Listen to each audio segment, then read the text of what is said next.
Have you ever looked at someone you love and suddenly felt like you were staring at a stranger? That's what happened to me on a Tuesday morning in March when I watched my 6-year-old daughter, Emma, tie her shoes. Her fingers moved in that peculiar way, looping the laces with a precision that didn't match her age. And in that moment, something inside me shattered, because those weren't random movements. They were his times movements. My best friend's movements. The man who had been coming to our house for dinner every Friday for the past 7 years. The man my wife, Sarah, said was like family. I ordered a paternity test that afternoon, and 3 days later, when I opened that envelope with trembling hands, the ground disappeared beneath my feet. The results didn't just confirm my worst fear, they revealed something far more devastating that would destroy everything I thought I knew about my life. But what I discovered next, what I found when I dug deeper, it was something I never could have imagined. Something that made me question every single moment of the past 15 years of my marriage. But let me back up, because you need to understand who we were before this nightmare began. You need to understand what I thought my life was before everything turned to ashes. My name is Jason. I'm 42 years old, and until 3 months ago, I thought I had it all figured out. A beautiful wife of 15 years. 2 kids, Emma, 6, and my son Tyler, 9.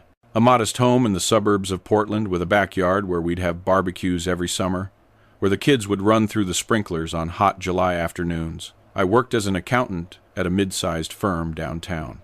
Sarah was a nurse at the local hospital, working the day shift so she could be home with the kids in the evenings. We weren't rich, but we were comfortable. We had date nights twice a month. We took family vacations to the coast every summer. We were happy. Or at least, I thought we were happy. You know what's terrifying? Looking back at your life and realizing you might have been living a complete lie. Every smile, every I love you, every intimate moment, were they real? Or was I just a fool, blind to the truth everyone else could see? Marcus was my college roommate. We met freshman year at University of Oregon, both of us confused 18-year-olds trying to figure out who we were. We became inseparable. He was my best man at my wedding, the godfather to both my children, the kind of friend you call at 3 in the morning when life falls apart, and he shows up with no questions asked. The guy who helped me paint the nursery when Sarah was pregnant with Tyler, who stayed up with me until 2 in the morning assembling that impossible crib while we drank beer and laughed about how we were too young to be fathers. The uncle who never missed a birthday party or school recital. The man who held me when my father died 5 years ago, who told me it was okay to cry, who helped me write the eulogy when I couldn't find the words. He was times family asterisk, more than family. He was my brother in every way that mattered. How do you process the possibility that your entire life might be built on a lie? How do you look at your daughter's face and wonder if she's even yours? How do you look at your best friend and wonder if he betrayed you in the worst way possible? It started small. So small I almost dismissed it. So small that if I just ignored it, maybe I'd still be living in that comfortable ignorance, still believing my life was what I thought it was. Last November, I was helping Emma with her homework at the kitchen table. She was working on a drawing for art class, a picture of our family. Me, Sarah, Tyler, Emma, and even our golden retriever, Max. And as I watched her hold the crayon, something nagged at me, the way she gripped it with her index finger curved over the top in this unusual way, pressing down with her thumb in a specific angle. I'd seen someone else hold a pen exactly like that, Marcus. I pushed the thought away immediately. Felt guilty for even thinking it. Kids pick up habits from everyone, right? Teachers, friends, TV characters, the mailman, whoever. It didn't mean anything. It was just a coincidence. The human brain is wired to find patterns, even when there are none. I was being ridiculous. But then, 2 weeks later, Sarah was showing me videos on her phone from Emma's dance recital. She'd performed a little ballet routine to some Disney song, and she was adorable in her pink tutu and her hair in a bun. And as I watched the video, there it was again, the way Emma tilted her head when she concentrated on the choreography. This specific angle, this subtle movement, head slightly to the right, chin tucked just a bit.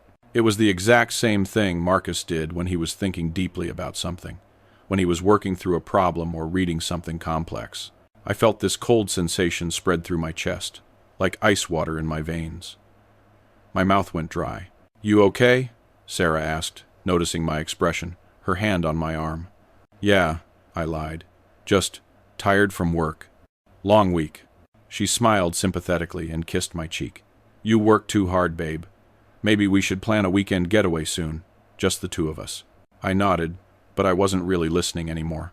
My mind was racing, replaying every interaction I'd ever seen between Emma and Marcus, looking for more signs, more evidence of something I desperately didn't want to believe. I started paying attention, really paying attention, and once you see it, you can't unsee it. It's like one of those optical illusions. Once someone points out the hidden image, you can never look at it the same way again. Emma had Marcus's laugh, this specific, musical quality that neither Sarah nor I possessed. Sarah's laugh was more of a giggle, soft and feminine. Mine was deeper, more of a chuckle. But Emma's laugh had this melody to it, this rise and fall that was identical to Marcus's.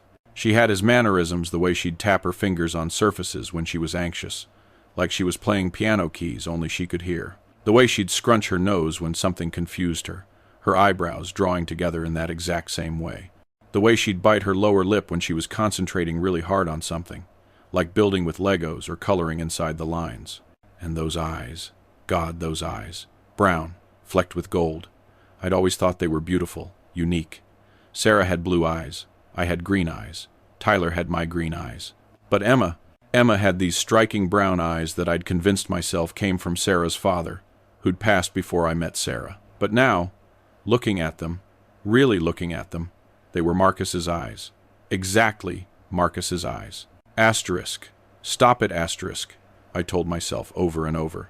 Asterisk. You're being paranoid. You're seeing patterns that aren't there. You're being a crazy person. This is how conspiracy theorists think. This is how innocent people get accused of things they didn't do. Asterisk. But the doubt had taken root, and it grew like poison ivy, wrapping around every memory, every moment, every belief I'd held about my life, choking the trust I'd spent 15 years building. It was insidious, this doubt. It colored everything. Every time Sarah smiled at me, I wondered if it was genuine or if she was hiding something. Every time Marcus came over for dinner, I found myself watching him with Emma, looking for more signs, more proof of this terrible thing I suspected. Can you imagine what that's like? To look at your own child and feel doubt? To question the most fundamental relationship in your life? The shame of it was almost worse than the suspicion. What kind of father doubts his own daughter? What kind of husband suspects his wife without any real proof? But I couldn't stop. The thoughts consumed me, day and night, until I could barely function. Have you ever tried to act normal when your entire world is crumbling inside? It's exhausting. It takes every ounce of energy you have. I started reviewing the timeline in my head, obsessively, compulsively, like a detective trying to solve a crime. Emma was born 6 years ago in August, specifically August 15th at 3:47 inches the morning. I remember because I'd been timing Sarah's contractions, and we barely made it to the hospital in time. I'd held Sarah's hand through 12 hours of labor. I'd cut the umbilical cord with shaking hands. I'd been the first one to hold Emma after the nurses cleaned her up. This tiny, wrinkled, perfect little human who weighed 7 pounds and 2 ounces. She was mine. I'd never questioned it, not for a second. But if she was born in August, that meant Sarah would have conceived her in November, 7 years back. And I remembered that November. God, I remembered it so clearly now. Every detail sharp and painful. I'd been traveling constantly for work. There was this major audit for a client in Chicago, a Fortune 500 company that was a huge account for our firm, and I'd been assigned as the lead accountant. It was a career-making opportunity, but it meant being away from home for 3 weeks straight, Monday through Friday, only coming home on weekends. And even those weekends were short because I had to catch early flights back Sunday evenings to be ready for Monday morning meetings. Sarah had complained about being lonely. I remembered that now. She'd said she felt like a single parent, managing Tyler's soccer practices and homework and dinner and bedtime routines all by herself. She'd said she missed me.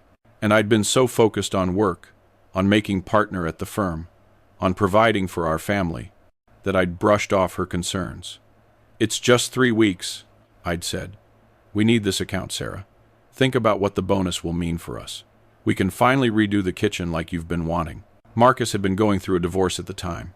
His wife, Jennifer, had left him suddenly. Out of nowhere, it seemed. One day they were married. The next day she'd moved out and filed papers. Marcus had been devastated, absolutely shattered. He'd loved Jennifer completely, and her leaving had broken something in him. He'd call me crying at midnight, barely coherent, asking what he'd done wrong, how he could fix it. And I'd been in Chicago, unable to be there for him in person. So Sarah had stepped in.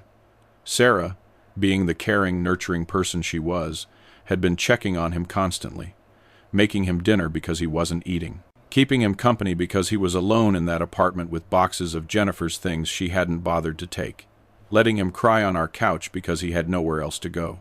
I never questioned it. Why would I? He was my best friend. She was my wife. They were helping each other through difficult times.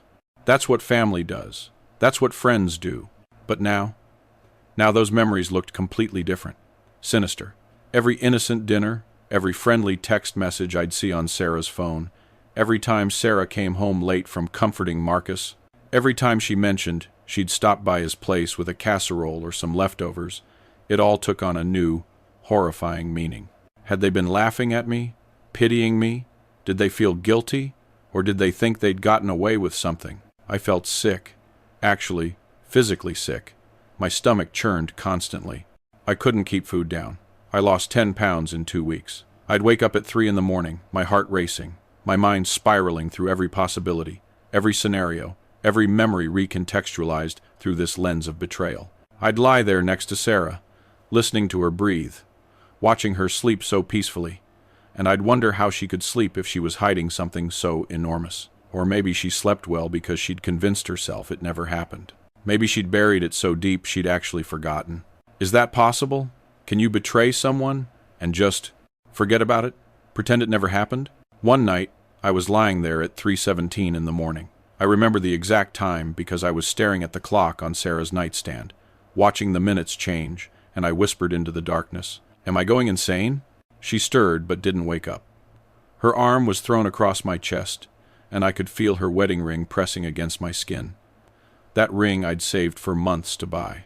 That ring I'd proposed with on the beach at sunset, down on one knee in the sand, my voice shaking as I asked her to spend her life with me.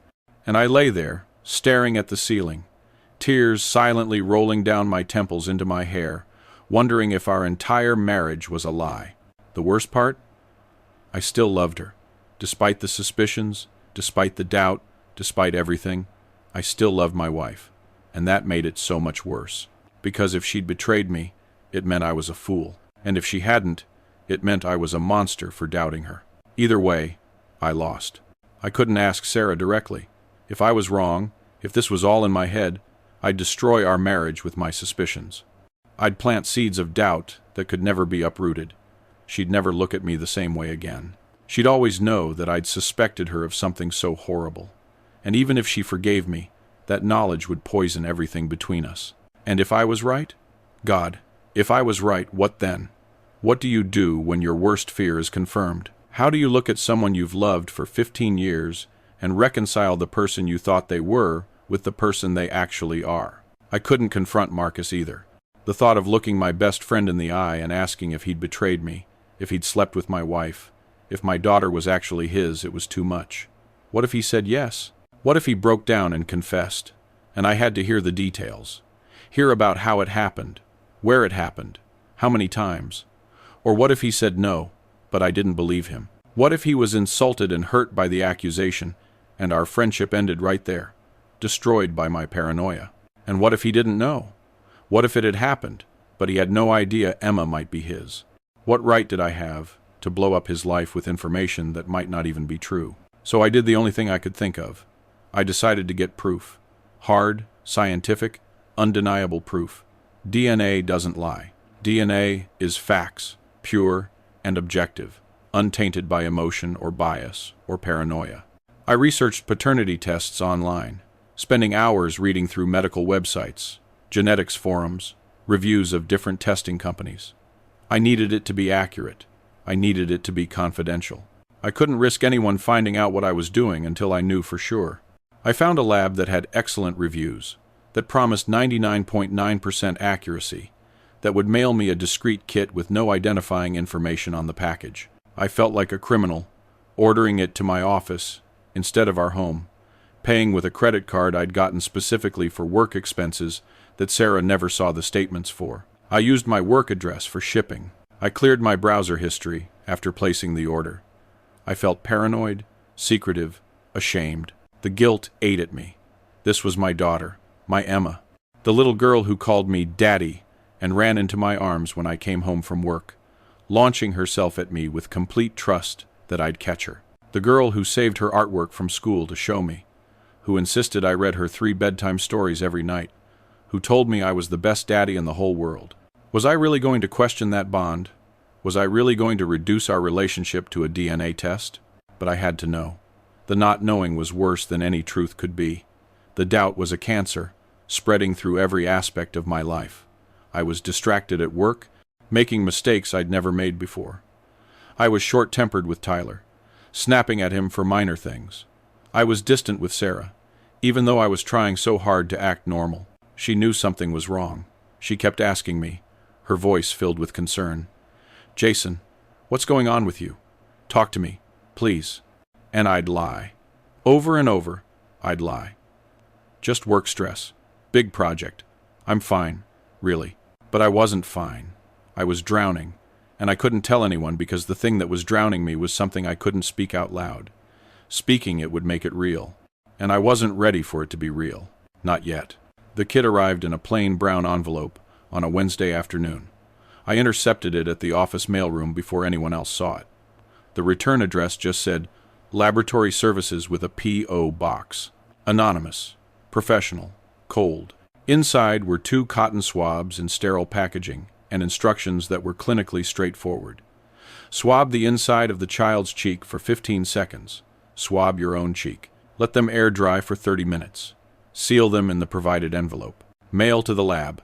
Wait 3 to 5 business days for results. Simple, clinical, devastating.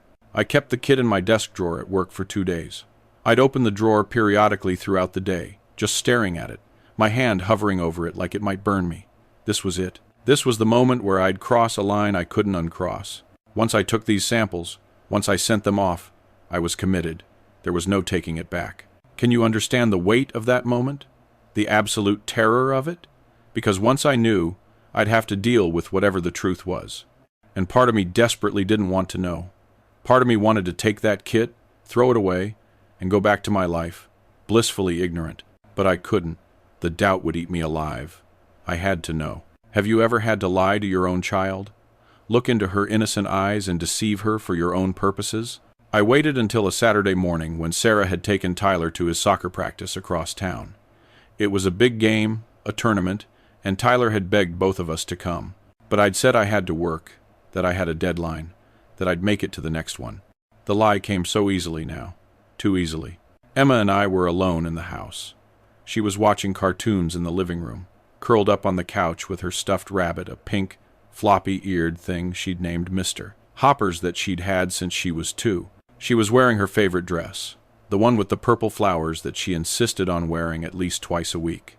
Her hair was in 2 messy pigtails that Sarah had done before leaving. She looked so small, so innocent, so perfect. My hands were shaking as I walked into the living room with the kit hidden behind my back. "Hey, sweetie," I said, my voice shakier than I wanted, trying to sound casual and normal and like my heart wasn't trying to hammer its way out of my chest. "Can Daddy do something quick? It won't hurt at all, I promise." She looked up at me with those big brown eyes, Marcus's eyes. A voice whispered in my head and smiled that gap-toothed smile she got after losing her first tooth last month. "Okay, Daddy, what is it?" I knelt down in front of her, pulling out the kit. "The doctor wanted to check if you have any allergies. You know how sometimes people are allergic to things like peanuts or bees? Well, they want to make sure you're not allergic to anything. So Daddy just needs to swab the inside of your cheek real quick. It's like when they do a strep test, remember?" She nodded enthusiastically. "Oh yeah, that tickled." "This will tickle too," I said, my voice thick. "Now open wide." She opened her mouth trustingly, completely, and I rubbed the cotton swab along her inner cheek, counting the seconds in my head. 1 Mississippi, 2 Mississippi, 3 Mississippi. 15 seconds felt like an eternity. Her cheek was warm, and I could see her little tongue, and she was making funny faces at me, crossing her eyes to try to make me laugh like we always did during silly moments, and I felt like the worst person in the world. "All done," I said with forced cheerfulness, my voice too bright, too loud. "That was easy," Emma chirped, and went back to her cartoons, already forgetting about it, lost in the world of animated characters and adventure. I went upstairs to the bathroom with mechanical movements, locked the door, and did my own swab. Then I sealed both samples in the provided envelope, my hands trembling so badly I almost dropped it twice.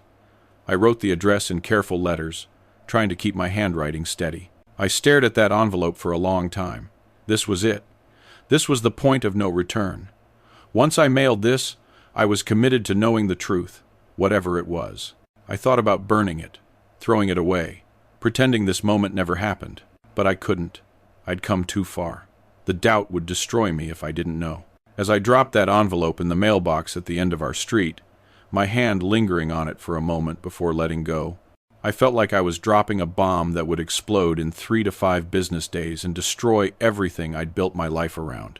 The metal clanged as the envelope hit the bottom of the mailbox. Such a small sound, such enormous consequences. I stood there for a long time, staring at that blue mailbox, feeling the cold November wind bite at my face, wondering if I'd just made the biggest mistake of my life. Those 3 days were the longest of my entire life. Longer than waiting for Sarah to come out of surgery when she'd had an emergency appendectomy 3 years ago. Longer than waiting for my father to die when he was in hospice. Those final hours stretching out endlessly. Longer than anything I'd ever experienced. I couldn't eat. Every meal tasted like cardboard, like ashes, like nothing. My stomach was a tight knot that refused to accept food. Sarah kept making my favorite dishes, trying to tempt me to eat, and I'd push the food around my plate, forcing myself to take a few bites so she wouldn't worry more than she already was.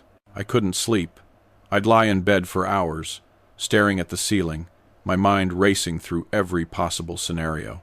Every time I closed my eyes, I saw 2 possible futures playing out like parallel universes. In one universe, the test came back and Emma was mine. I'd have destroyed my peace of mind for nothing. I'd have doubted my wife and my best friend over coincidences and my own paranoia. I'd have to live with the guilt of what I'd done, of the test I'd taken, of the suspicion I'd harbored, and I'd never be able to tell anyone, never be able to confess this sin, because admitting it would mean admitting I'd doubted them. The secret would eat at me forever. In the other universe, Emma wasn't mine, and that universe was so horrific, so devastating, that I couldn't even fully imagine it. My entire life was a lie. My marriage was built on betrayal. My daughter, God. My daughter wasn't my daughter, and what would that mean? Would I still love her? Would she still love me when she found out? Would Sarah leave me? Would Marcus take Emma away from me? The questions spiraled endlessly, each one worse than the last. I lost weight, 10 pounds in those 3 days. My clothes hung looser.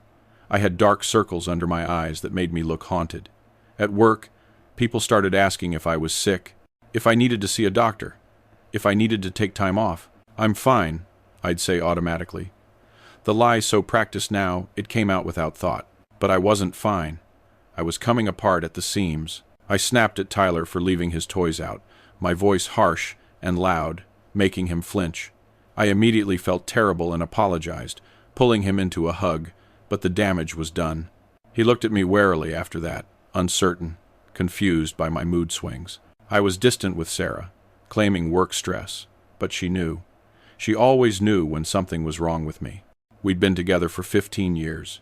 You can't hide from someone who knows you that well. She'd try to talk to me, her hand on my arm, her voice soft and concerned. "Jason, please, tell me what's wrong. Whatever it is, we can face it together. That's what marriage is. You're scaring me." And I wanted to tell her. God, I wanted to tell her so badly. I wanted to lay it all out, the suspicions, the test, the fear that was consuming me. I wanted her to hold me and tell me I was being ridiculous, that of course Emma was mine, that she'd never betray me like that. But the words stuck in my throat like shards of glass, cutting me every time I tried to swallow them down. "I'm just stressed about work," I'd say, the lie tasting bitter on my tongue. "There's this big project, and the deadline is insane, and I'm worried about making partner. I'm sorry. I'll be better. I promise. She'd search my face, and I could see she didn't quite believe me, but she'd nod and kiss my forehead. Okay, but you know you can talk to me about anything, right? Anything at all? Asterisk, can I? Asterisk, I thought every time. Asterisk, can I really? What if the thing I need to talk about is you? What if the thing destroying me is something you did? Asterisk. But I'd just nod and pull her close, breathing in the familiar scent of her shampoo, feeling her warmth against me, and wonder if I was holding my wife or a stranger I'd never really known. Marcus came over for dinner that Friday, like he always did. It was tradition. Every Friday for the past 7 years, Marcus came to dinner. Sometimes he'd bring wine or dessert. Sometimes he'd help cook. Sometimes we'd watch a movie after the kids went to bed, the three of us on the couch with popcorn, laughing at comedies or gasping at thrillers. It was family night. Our family. Marcus was part of our family. I almost canceled. I thought about texting him with some excuse. I'm sick, we're tired, the kids have too much homework, anything to avoid seeing him. But that would be suspicious. That would make Sarah ask questions I couldn't answer. So I let him come. He showed up at 6:30 with a bottle of red wine and a box of cupcakes from Emma's favorite bakery, the one downtown with the pink frosting that she loved. "Uncle Marcus!"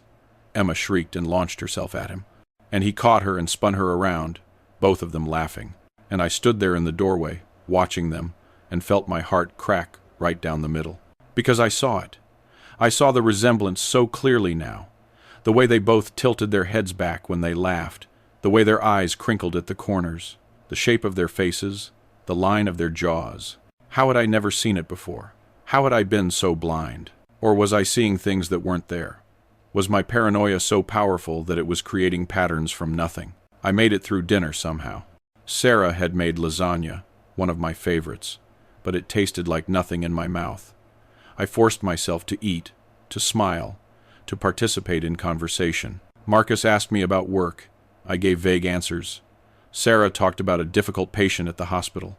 Tyler told a rambling story about his soccer game. Emma showed Marcus her latest drawing, another family portrait, with all of us holding hands under a rainbow. "This is beautiful, Em," Marcus said, his voice warm. "You're such a talented artist. Can I keep this one for my apartment?" "Really?" Emma's face lit up. "You want to keep my drawing?" "Of course I do. I'm going to put it on my refrigerator so I can see it every day." Emma beamed with pride. And I sat there, gripping my fork so tightly my knuckles turned white, watching this interaction, this bond between Marcus and Emma, and wondering if it was the bond of godfather and goddaughter, or father and daughter. Was I looking at my daughter's real father? The thought made me feel violent. I wanted to throw something, break something, hit something. The rage that surged through me was terrifying in its intensity. I'd never felt anything like it before. I wanted to grab Marcus by his collar and demand the truth. I wanted to scream at Sarah. I wanted to flip the table and watch the dishes shatter. But I didn't. I sat there, frozen, trembling slightly, my jaw clenched so tight it ached. "You okay, man?" Marcus asked at one point, his face creased with concern. "You seem really off tonight." Asterisk, you have no idea, asterisk, I thought. Asterisk, you have absolutely no idea. Asterisk. Out loud, I said, "Yeah, just tired. Work's been brutal." He nodded sympathetically. "I get it. Hey, if you need to vent about it later, I'm always here. You know that, right? Whatever you need. Whatever I need." That almost made me laugh. Or cry. I wasn't sure which. Sarah gave me a concerned look across the table. Her eyebrows drawn together in that way that meant she wanted to talk later. That meant she knew something was seriously wrong. After dinner, while Sarah was putting the kids to bed, Marcus helped me clean up the kitchen. We stood side by side at the sink, him washing, me drying, like we'd done 1,000 times before. "Seriously, Jason," Marcus said quietly, "what's going on with you? And don't give me the work excuse. I've known you for 20 years. I can tell when something's really wrong." I looked at him then. Really looked at him. This man who'd been my best friend since we were 18 years old. This man I'd trusted with everything. This man who might have betrayed me in the worst possible way. "If I asked you a question," I said slowly, "would you tell me the truth? Even if the truth was horrible?" He stopped washing, turned to look at me fully. water dripping from his hands onto the floor. Always. You know that. What's going on? I opened my mouth. The question was right there, on the tip of my tongue. Asterisk. Did you sleep with my wife? Is Emma yours? Asterisk. But I couldn't say it, because what if the answer was yes? What if he confirmed my worst fear right there in my kitchen, with my kids upstairs and my wife in the next room? I wasn't ready for that truth. Not yet. Never mind, I said, turning away. It's nothing. Forget I asked. Jason. I said forget it, I snapped, harsher than I meant to. Marcus held up his hands in surrender. Okay. But I'm here when you're ready to talk, whenever that is. After he left, Sarah found me sitting on the floor of our bedroom closet, my head in my hands, trying to breathe through the panic attack that had come out of nowhere. Jason! She dropped to her knees beside me. Baby, what's wrong? Talk to me, please. I can't, I gasped. I can't breathe. I can't. Yes, you can. Look at me. Breathe with me. In through your nose, out through your mouth. Come on, with me. She coached me through it, holding my hands, breathing with me until the panic subsided, until I could think clearly again. What's happening to you? She whispered, tears in her eyes. Please tell me. Whatever it is, we can fix it. Together. I looked at her face. At those blue eyes I'd fallen in love with 17 years ago. At the face I knew better than my own. And I wanted so badly to believe her, to trust her, to tell her everything. But I couldn't. Not until I knew. Not until I had proof. I love you, I said instead. Because that was true, at least. Despite everything, that was true. I love you too, she said, and held me while I fell apart. The results arrived on a Monday morning. I was at work, sitting in my cubicle, staring blankly at a spreadsheet I was supposed to be reviewing, when my phone buzzed with an email notification. The subject line read, "Your lab results are ready. Secure portal access." Everything stopped. The world, time, my heartbeat, everything just stopped for one infinite moment. Then it all came crashing back. My heart started racing so fast I thought I might have a heart attack right there in my cubicle. My hands started shaking. My vision tunneled. I felt hot and cold simultaneously. This was it. This was the moment. This was where I'd find out the truth. I stared at that email for what felt like hours, but was probably only seconds. My finger hovered over it, trembling. Asterisk, don't open it. Asterisk, part of me whispered. Asterisk, you can still go back. You can still pretend this never happened. Delete the email. Live in ignorance. Isn't that better? Asterisk, but I couldn't. I'd come too far. I had to know. But I couldn't open it at work. I couldn't. What if I broke down? What if I started crying or yelling or throwing things? What if someone saw? What if I had to explain? I stood up so abruptly my chair rolled backward and hit the cubicle wall with a bang. My coworker in the next cube looked over, startled. You okay, Jason? Fine, I said, my voice strangled. I need to leave. Family emergency. I have to go. I grabbed my jacket and my phone and practically ran to the parking lot, not bothering to tell my boss, not bothering to shut down my computer, not caring about anything except getting somewhere private where I could read those results. The drive home took 20 minutes, but it felt like hours. Longest 20 minutes of my life. My hands were sweating on the steering wheel so badly it was slipping. I had to wipe them on my pants repeatedly. My mind was blank and racing all at once. I couldn't think. I could only feel terror, dread, horrible anticipation. Sarah was at work. The kids were at school. The house was empty when I pulled into the driveway. I sat in my car for 10 minutes, engine off, just staring at the garage door, my phone in my hand. I could see my reflection in the rearview mirror. I looked horrible, pale, haggard, with dark circles under my eyes. I looked like I'd aged 10 years in the past week. This was the moment that would either confirm my life or destroy it. With shaking fingers, I tapped the email, clicked the secure link, entered the password I'd created when I ordered the test. A loading screen appeared, a spinning circle that seemed to spin for an eternity. Then the document loaded. A PDF. Official letterhead. Clinical language. 2 pages of genetic analysis and terminology I barely understood.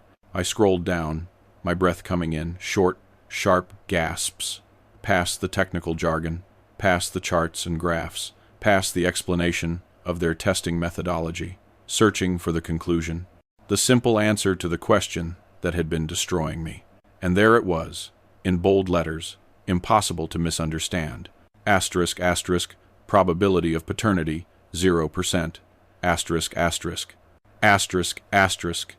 The alleged father is excluded as the biological father of the tested child. Asterisk, asterisk. Asterisk, asterisk. Based on testing results obtained from analyses of the DNA loci listed, the alleged father is excluded as the biological father of the child. This conclusion is supported by the genetic incompatibilities observed. Asterisk, asterisk. 0%. Not mine. Emma wasn't mine. Have you ever had the floor disappear beneath you? That's what it felt like. Like I was falling through space. No ground, no anchor, nothing solid to hold on to. I couldn't breathe. The words on the screen blurred as tears filled my eyes. I read it again, and again, and again, and again, hoping I'd misunderstood, hoping there was some mistake, hoping the words would change if I just looked at them enough times. But they didn't change. 0%. Excluded. Not the biological father. Emma wasn't mine. 6 years. 6 years of bedtime stories where I'd do all the voices and make her giggle. 6 years of scraped knees that I'd kissed better. Of bad dreams where I'd check under the bed and in the closet for monsters. Of dance recitals where I'd sat in uncomfortable auditorium seats and beamed with pride. Of Christmas mornings where she'd run downstairs at 5 a.m. and jump on our bed screaming, "Santa came! Santa came!" 6 years of tea parties with her stuffed animals, where I'd sit cross-legged on the floor sipping imaginary tea from tiny plastic cups. 6 years of "I love you, Daddy," and hugs that smelled like strawberry shampoo, and tiny hands holding mine, and absolute, complete trust. None of it was real. No, that's not right. It times was times real. She was real. My love for her was real. Those moments were real. The memories were real. But the foundation beneath it all, that biological connection, that genetic bond I'd never questioned, that assumption that she was mine in every way, it was a lie. A complete and utter lie. Someone had lied to me. Sarah had lied to me. For 6 years. Every day for 6 years, she'd let me believe Emma was mine when she knew she had to have known that there was a chance she wasn't. Or did she know? The thought came unbidden. What if Sarah genuinely didn't know? What if she'd slept with Marcus and me close enough together that she couldn't be sure? What if she'd convinced herself Emma was mine because that's what she wanted to believe? Did that make it better or worse? I didn't know. I couldn't think straight. I don't remember getting out of the car. I don't remember walking into the house. I found myself sitting on the floor of our bedroom, my back against the bed, staring at nothing, the phone still clutched in my hand. The pain was indescribable. It wasn't just betrayal, though, that was there. Sharp and cutting like broken glass in my chest, like knives under my ribs with every breath. It was loss, grief, the death of a reality I'd believed in completely, the death of my identity as Emma's father. Because what was I now? What did you call someone who'd raised a child for 6 years thinking she was his? I'd always had an answer when people asked, "How many kids do you have?" 2, a boy and a girl, 9 and 6, Tyler and Emma, my son and my daughter. But now what? One biological child and one, what? Stepdaughter? That wasn't right. There was no word for what I was to Emma. No category that fit. And Emma. God. Emma. What did this mean for her? For us? I was the only father she'd ever known. I'd been there when she was born, though now even that memory was tainted. I'd counted her fingers and toes in the hospital. I'd changed her diapers at 2 a.m. while Sarah slept. I'd taught her to ride a bike, running alongside her with my hand on the seat until she found her balance, and I let go, and she pedaled away, wobbly but triumphant. I'd scared away the monsters under her bed. I'd helped her write letters to the tooth fairy. I'd been there for every first word, first step, first day of school, first tooth lost. Did that not matter? Did biology erase all of that? Was the love we shared invalidated by DNA?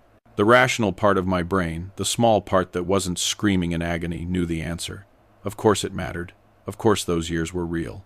Love isn't about genetics. Family is more than blood. But the wounded, betrayed, devastated part of me couldn't accept that, because it wasn't just about Emma.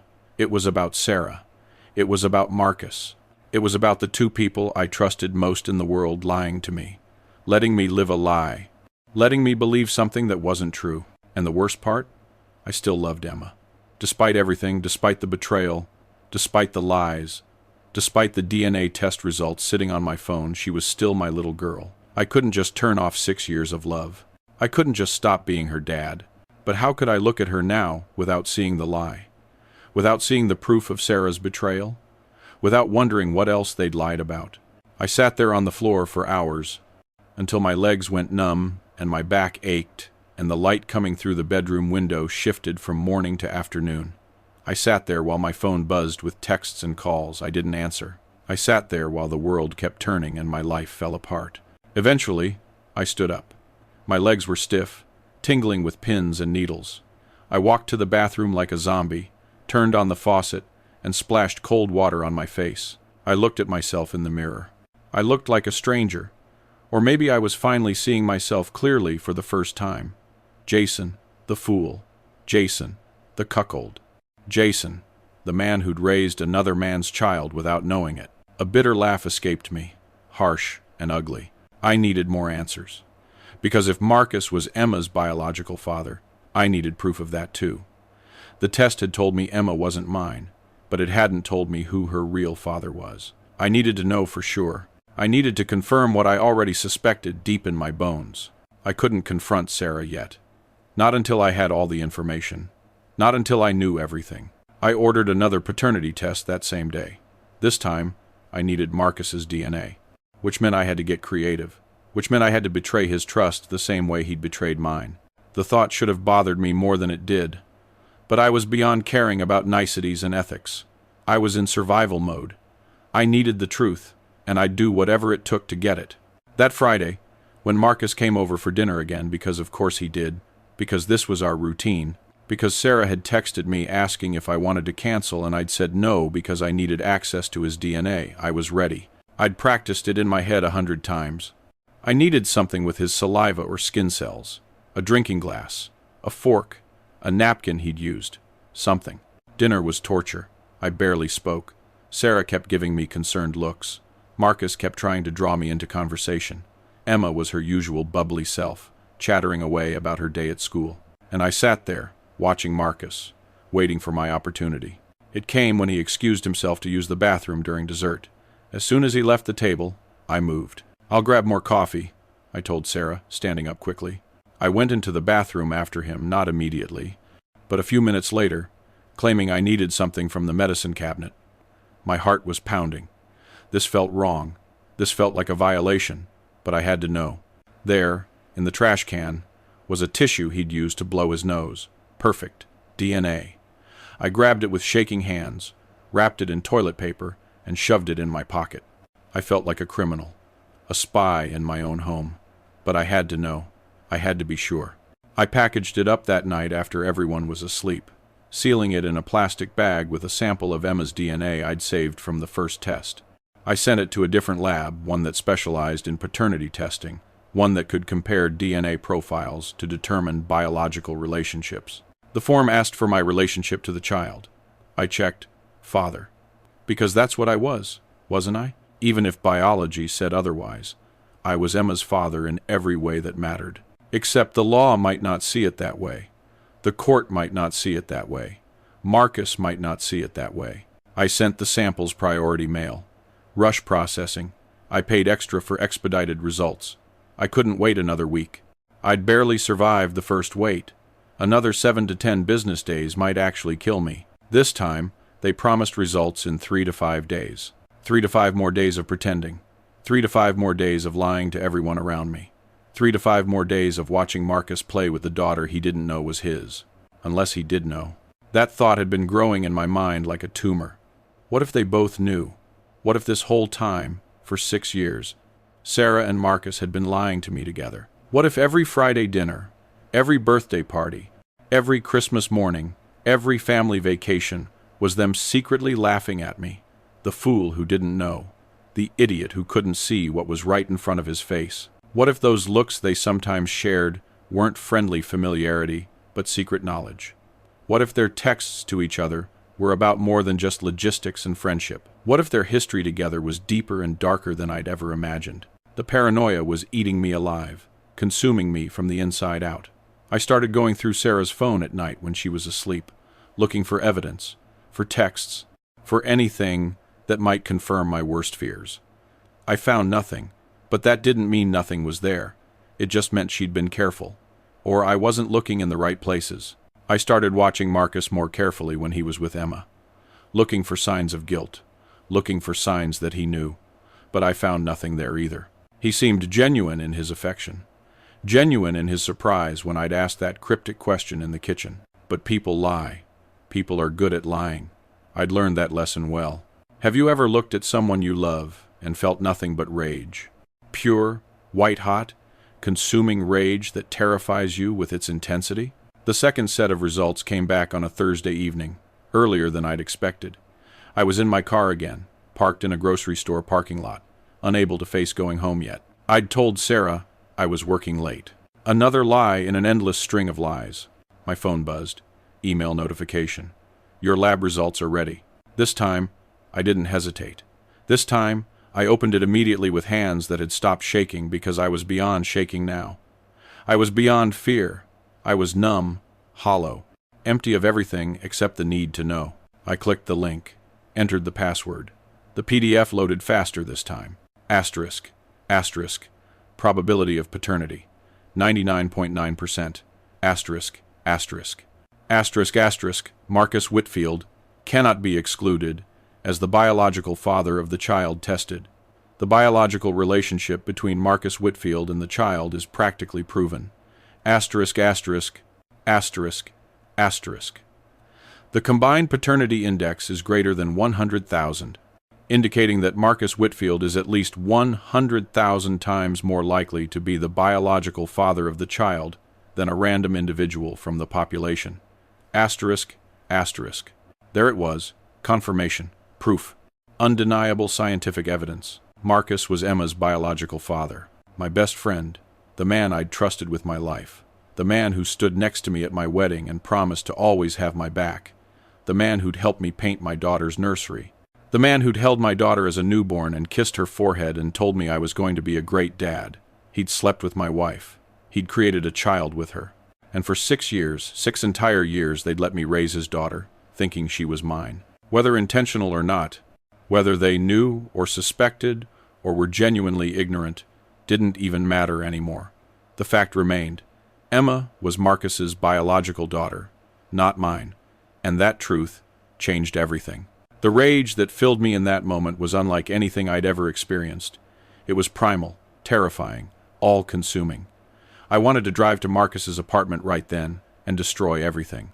I wanted to smash his TV, break his furniture, shatter every glass and plate he owned. I wanted to go home and scream at Sarah until my voice gave out, until she felt even a fraction of the pain I was feeling. I wanted to hurt them the way they'd hurt me. I wanted them to suffer. My hands gripped the steering wheel so tightly I thought it might crack. My breathing came in harsh, ragged gasps. My vision went red at the edges. For a moment, just one terrifying moment, I understood how people commit violent crimes, how rage can override reason, how pain can make you want to inflict pain. But beneath the rage was something even worse, something darker and more painful than anger, a crushing, suffocating sadness that threatened to drown me. A grief so profound it felt like dying. Because I still loved Emma, despite everything, despite the betrayal, despite the lies, despite the DNA test results on my phone that said she wasn't mine, she was still my little girl. I couldn't just stop loving her. I couldn't just turn off 6 years of being her father. Biology didn't change the fact that I'd been the one to comfort her when she had nightmares. I'd been the one to teach her how to tie her shoes. I'd been the one she called when she scraped her knee at school. I'd been the one she made Father's Day cards for, covered in glitter and crayon hearts. How do you reconcile that? How do you separate the love you have for a child from the hatred you feel for the people who deceived you? How do you look at your daughter and not see the evidence of your wife's betrayal? How do you continue being a father when you're not actually a father? The questions spiraled endlessly, each one more painful than the last, each one without a good answer. I stayed in that parking lot until it got dark, until the security lights came on, until other shoppers walked by and looked at me strangely. This man sitting alone in his car, staring at nothing, sometimes crying, sometimes just blank and hollow. Eventually, my phone rang. Sarah, calling to ask where I was, why I wasn't home yet, if I was okay. I couldn't answer. I couldn't talk to her. Not yet, not like this. I'd say things I couldn't take back. I'd destroy everything before I was ready to destroy it.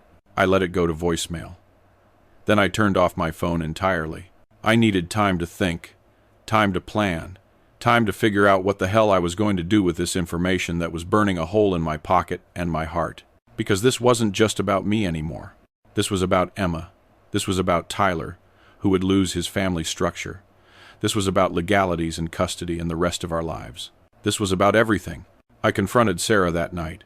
Finally, after 6 weeks of suspicion and 2 DNA tests and enough pain to last a lifetime, I waited until the kids were asleep, tucked them both in like always.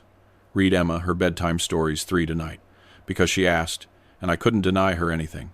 Even now, maybe especially now, kissed her forehead and told her I loved her, and meant it with every fiber of my being, even as my heart was breaking. Then I went downstairs where Sarah was watching TV, curled up on the couch with a blanket, looking so normal, so innocent, so much like my wife that it was almost impossible to believe what I was about to do. I pulled both paternity test results from my jacket pocket.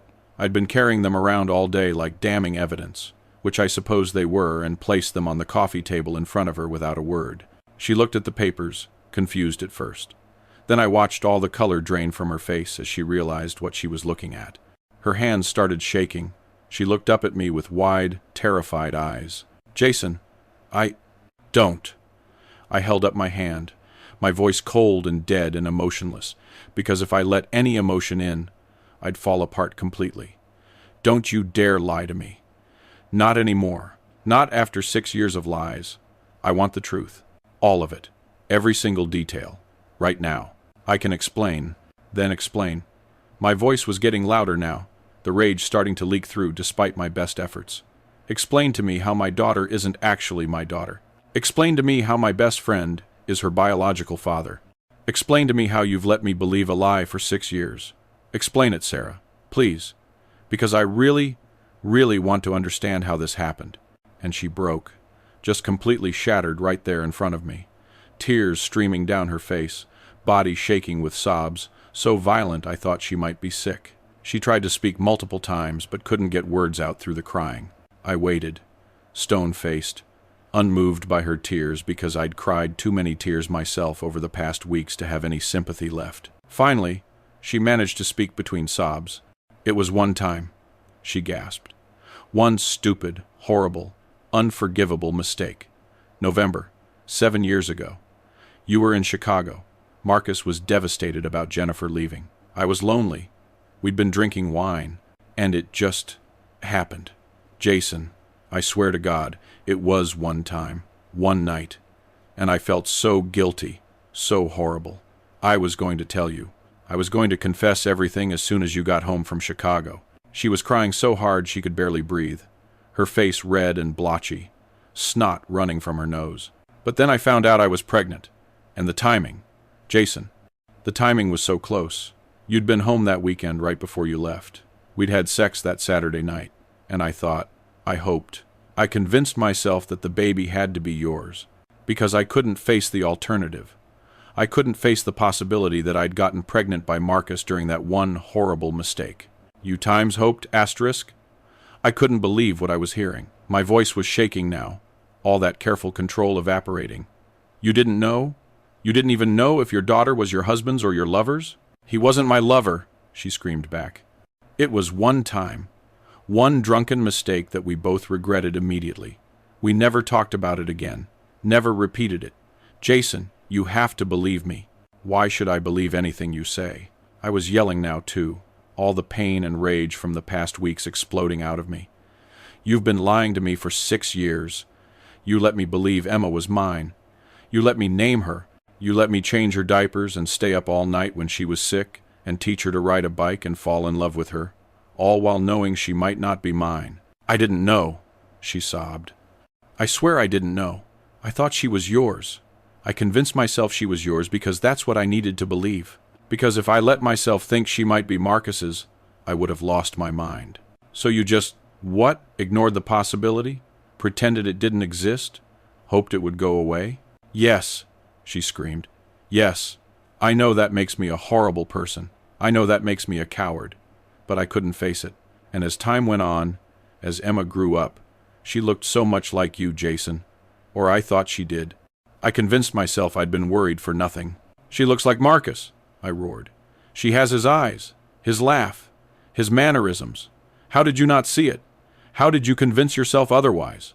Because I wanted to, she screamed back. Because I needed to. Because the alternative was too horrible to contemplate. Jason, I love you. I've loved you for 15 years. That one night with Marcus was the biggest mistake of my life, and I've been faithful to you every single day since then. Every single day, except for the part where you've been lying to me every single day. My voice cracked. Except for the part where you've had my best friend over to our house every single week, letting him play with his daughter, and neither of you told me the truth. I didn't know it was his daughter, she wailed. I swear to God, Jason, I thought she was yours. I've lived these 6 years as your wife, loving you, believing we were a family. This is destroying me too. We were both crying now, both screaming, both broken into pieces scattered across our living room floor. We argued for hours that night, said things we could never take back. Cruel things, brutal things, true things. I called her a liar, a cheater, a whore. I said she'd destroyed our family. I said I could never trust her again. I said I should have known something was wrong, that she'd always been too friendly with Marcus, that I'd been a fool to trust either of them.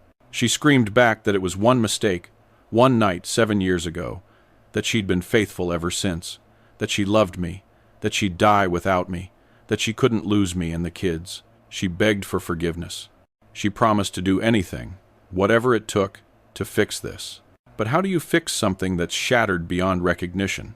How do you rebuild trust that's been obliterated? At some point in the early hours of the morning, we were both too exhausted to yell anymore. We sat on opposite ends of the living room, her on the couch, me on the floor by the window as far apart as we could get, while still being in the same room. The house was silent except for our ragged breathing and occasional sobs. Outside, the first hints of dawn were starting to lighten the sky. "What are you going to do?" Sarah finally asked, her voice hoarse from hours of crying and screaming. "I don't know," I said honestly. And I didn't. I genuinely had no idea what came next. "Are you going to tell Marcus?" That question hung in the air, heavy and complicated. Did Marcus deserve to know he had a daughter? Did he have the right to know? Or had his betrayal, intentional or not, meant he'd forfeited that right? "I don't know," I repeated. "Are you going to leave me?" Her voice was so small now, so broken and fragile and terrified. I looked at her then, really looked at her across the expanse of our living room. This woman I'd loved for 15 years, this woman who'd stood beside me through job losses and family deaths and every challenge life threw our way.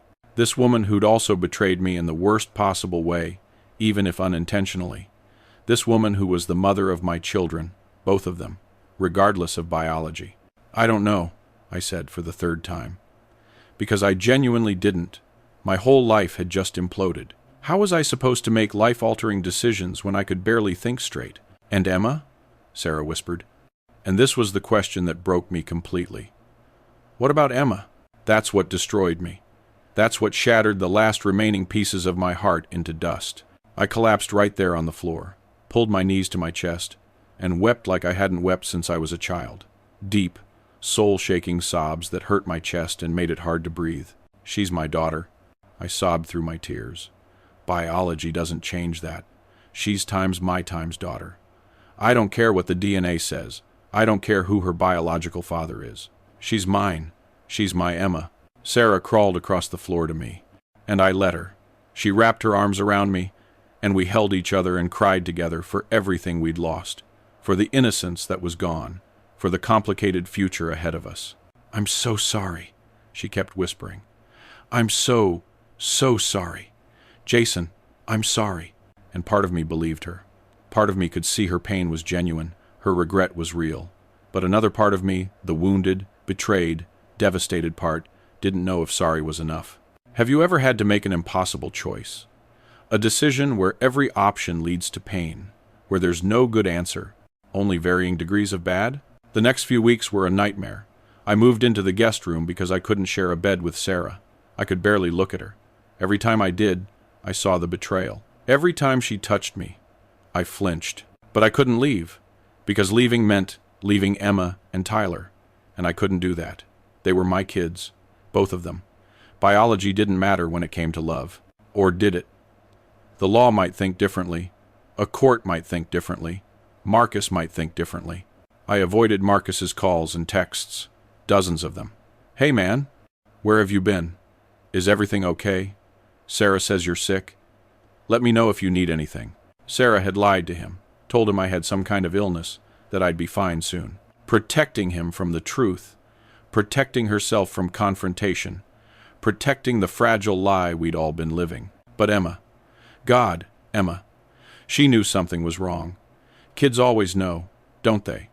They can sense when the adults in their lives are falling apart. She'd crawl into my lap and wrap her small arms around my neck and ask, "Are you sad, Daddy?" And I'd hold her so tight, breathing in the strawberry scent of her shampoo, and lie through my teeth. "No, sweetie, Daddy's fine. I'm just tired from work." "You're always tired now," she observed with the brutal honesty of children. "I know, baby. I'm sorry. But I love you so much. You know that, right? Daddy loves you more than anything in the whole world." "I love you too, Daddy," she'd say, and kiss my cheek with her little bow lips, and my heart would break all over again. How could I look at this innocent child and see anything but my daughter? She hadn't betrayed me. She hadn't lied.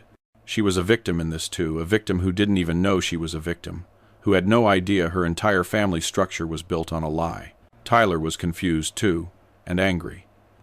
At 9, he was old enough to sense the serious tension, but too young to understand what was really happening. He kept asking why I was sleeping in the guest room, why Mom was always crying, why Uncle Marcus didn't come for dinner anymore. I'd told Sarah to cancel the Friday dinners. I couldn't handle seeing Marcus yet. Couldn't handle pretending everything was normal.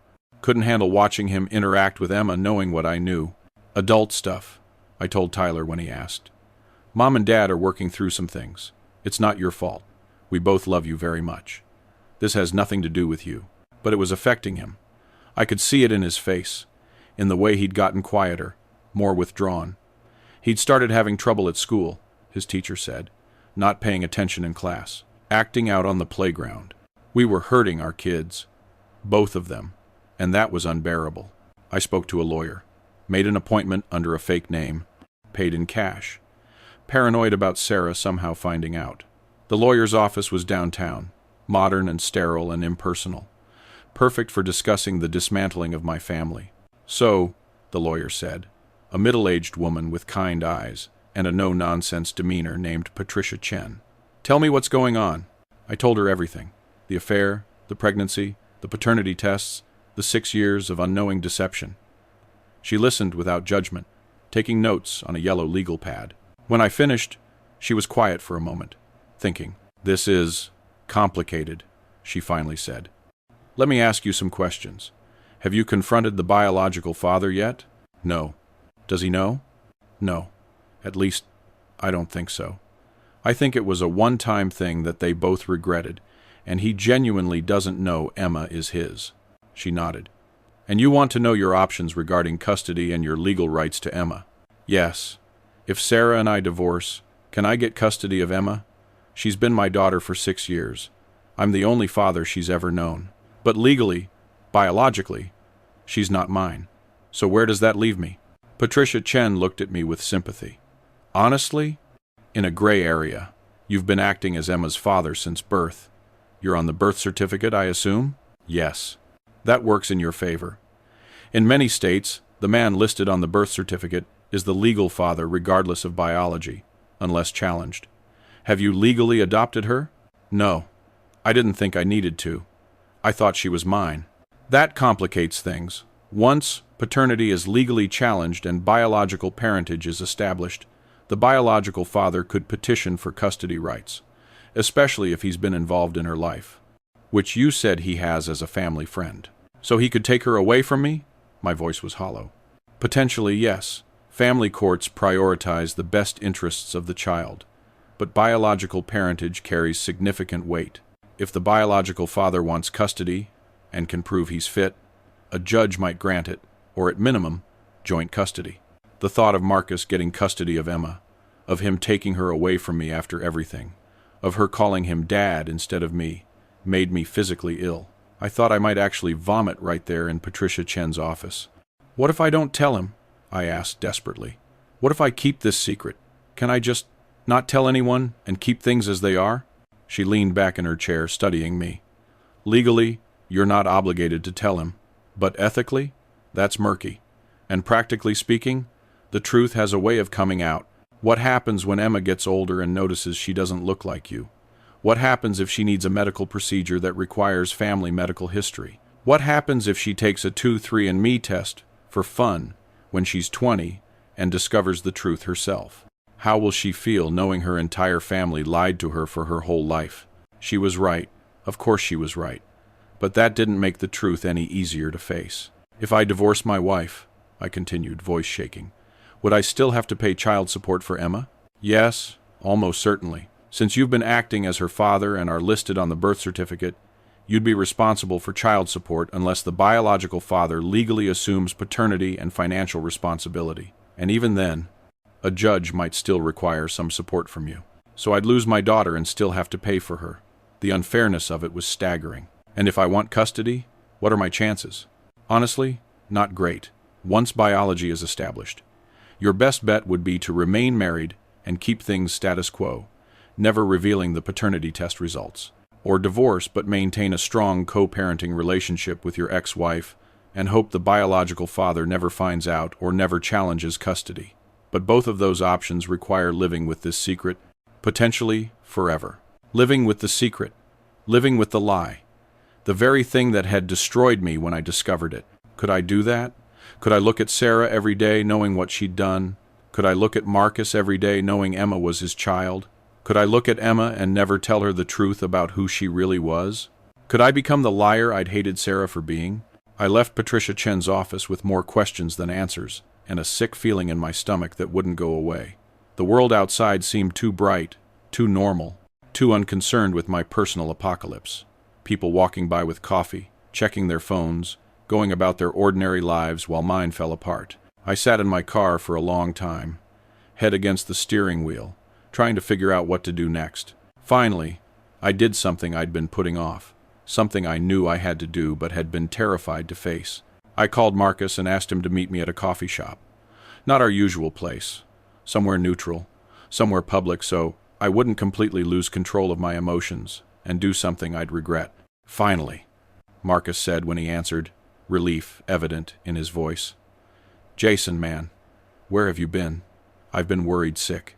Sarah said you've been ill, but you haven't returned any of my calls or texts. What's going on?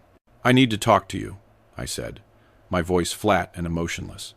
Can you meet me at the Starbucks on Morrison Street? Tomorrow at 2 p.m. Of course. Yeah, absolutely. Is everything okay? You sound... Tomorrow at 2, I repeated, and hung up before he could ask more questions.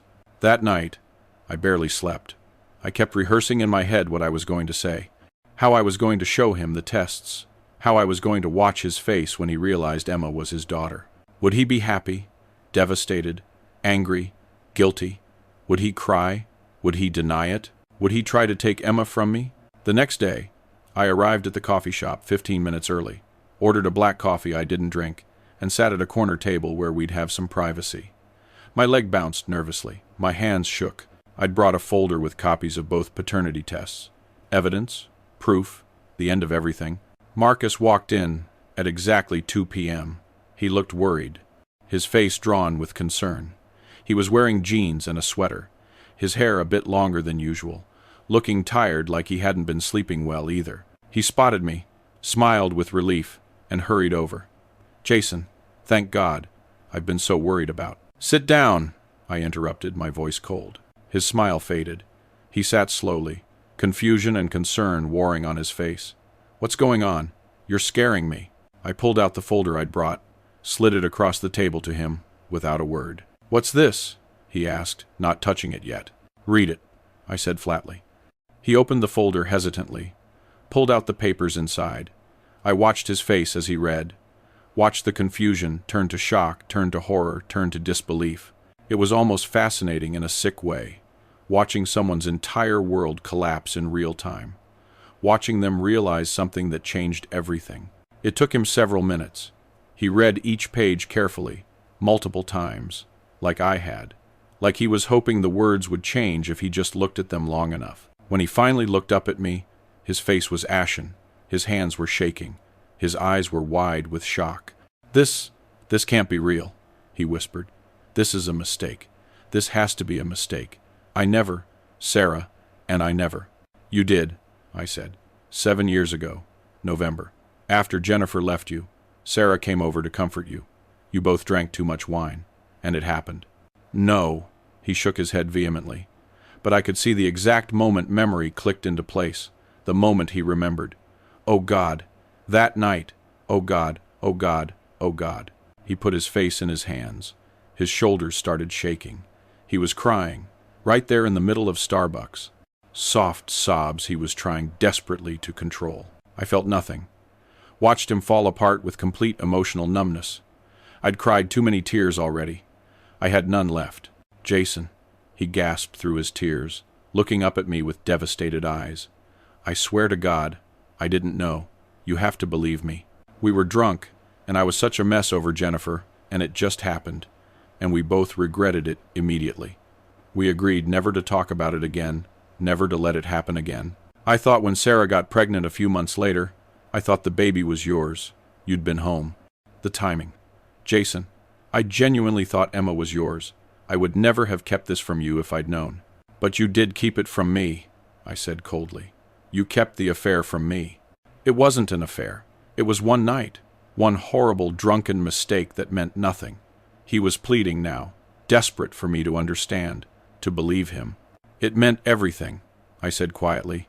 "It meant a child. It meant my entire life was a lie. It meant my daughter isn't my daughter." "She is your daughter," Marcus said urgently, leaning forward. "Jason, you've raised her. You love her. You're her father in every way that matters. Biology doesn't change that."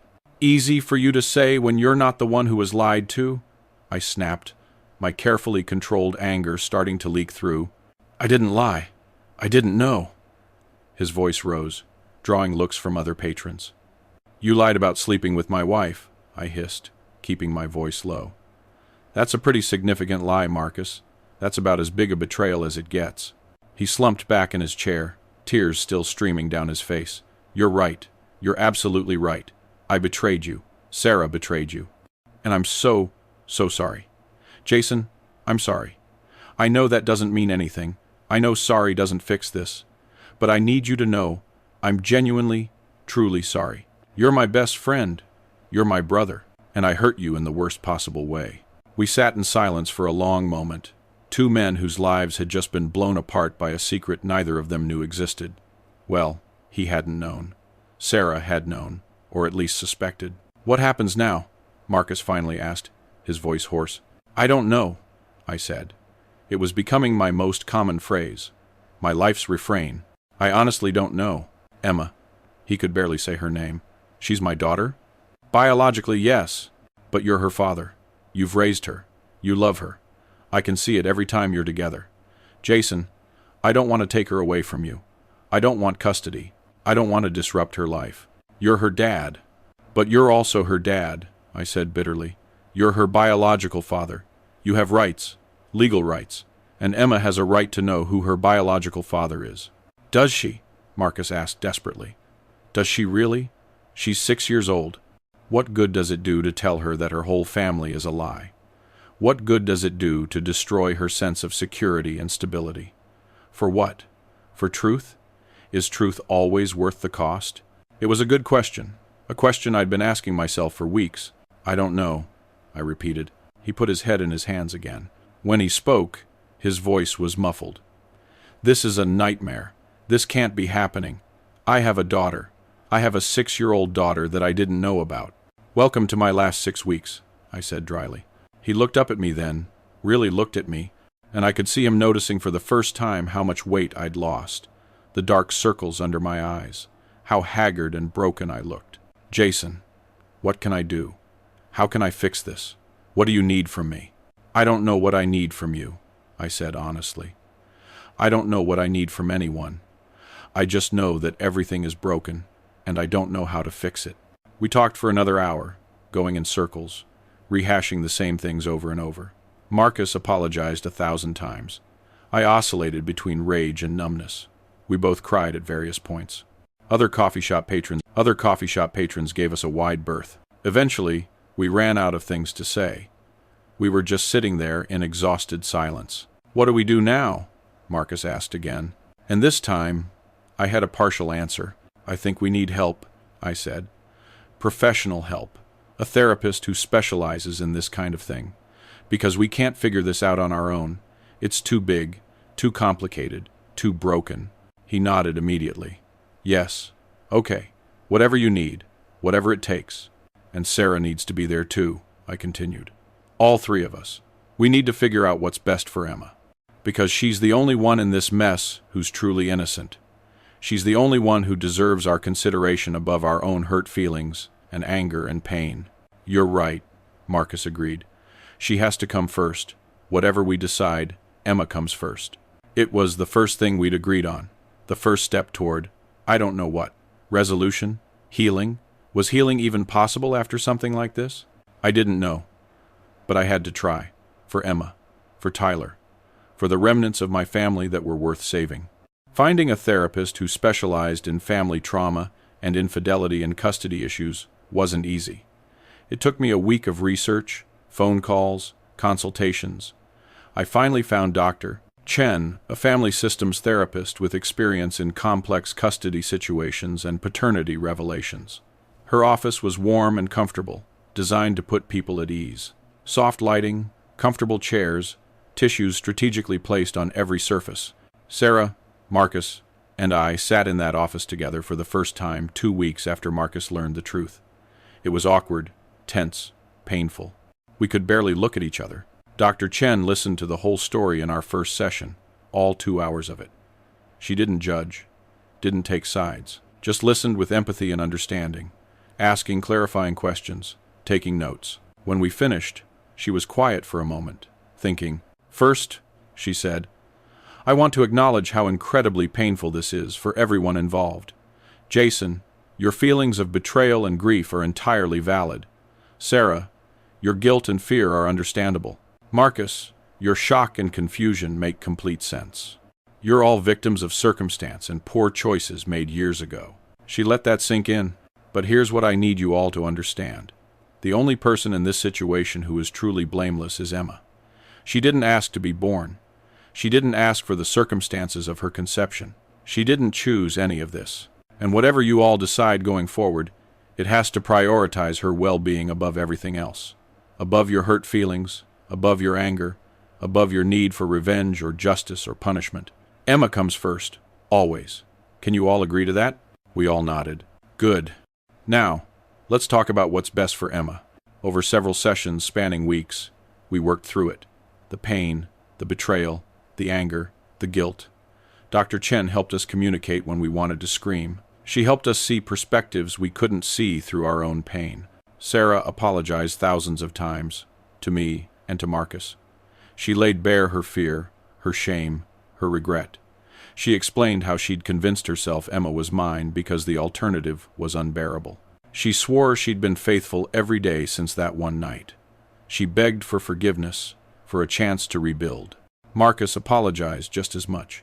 He talked about how devastated he'd been over Jennifer's leaving, how he'd never meant to hurt anyone, how he genuinely had no idea about Emma. He swore he didn't want to disrupt her life, that he didn't want to take her away from me, that he just wanted to do whatever was best for her. And me? I talked about my pain, my rage, my grief over losing the daughter I thought was mine, my terror that Emma would be taken from me, my struggle to separate the child I loved from the betrayal that created her. Dr. Chen helped me understand something crucial. Love isn't just biological.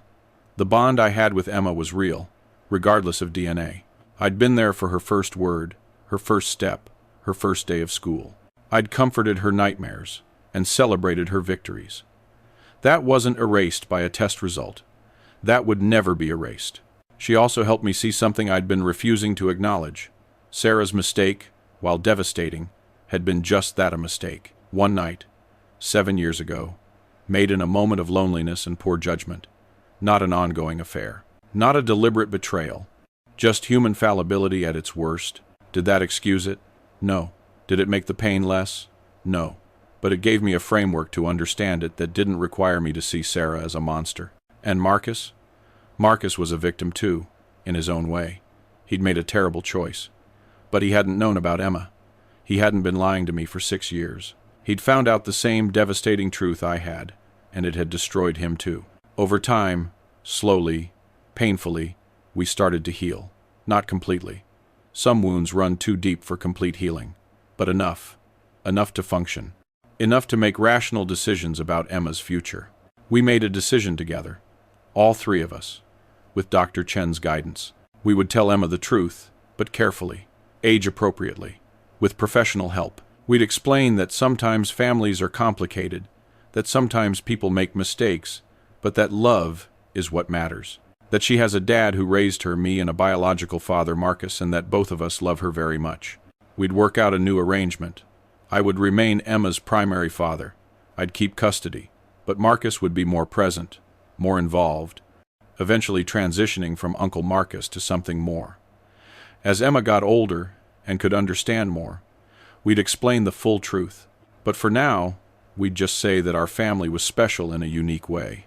Sarah and I would try to rebuild our marriage. Try. No guarantees. The trust was shattered into a million pieces. But maybe, with time and work and therapy and commitment, we could build something new from those pieces. Or maybe we couldn't, and we'd divorce eventually. But we'd try. For Emma. For Tyler. For the 15 years we'd spent together before everything fell apart. It wasn't a perfect solution. There is no perfect solution when lives implode like this. But it was the best we could do for Emma, and she was all that mattered. We told Emma last month, 2 months after I'd first gotten the DNA test results that started this whole nightmare. We all sat together, me, Sarah, Marcus, and Emma, in Dr. Chen's office. We'd rehearsed what to say, how to say it, going over it again and again with Dr. Chen until we had a script that felt right. But when the moment came, when Emma was sitting there on the couch between me and Sarah, looking at us with those trusting brown eyes, Marcus's eyes, it was still the hardest thing I'd ever done. "Sweetie," I started, holding her small hand in mine, feeling how small it was, how fragile, how much responsibility came with that tiny hand in mine. You know how every family is different? Some families have a mom and dad, some have 2 moms or 2 dads, some have just a mom or just a dad, some have grandparents raising kids. Every family is unique, right? She nodded, listening intently. Emma was smart for her age, perceptive, aware. Well, our family is special in a unique way. I'm your daddy, and I always will be. I'm the daddy who tucks you in at night and makes you pancakes on Sundays and takes you to dance class. But Uncle Marcus, he's also your daddy in a different way, a biological way. Do you know what that means? She looked confused, her nose scrunching up in that way she did when she was trying to understand something difficult. What does biological mean? Sarah took over, her voice gentle and calm despite the tears in her eyes. Biological means the person whose DNA you have. DNA is like a recipe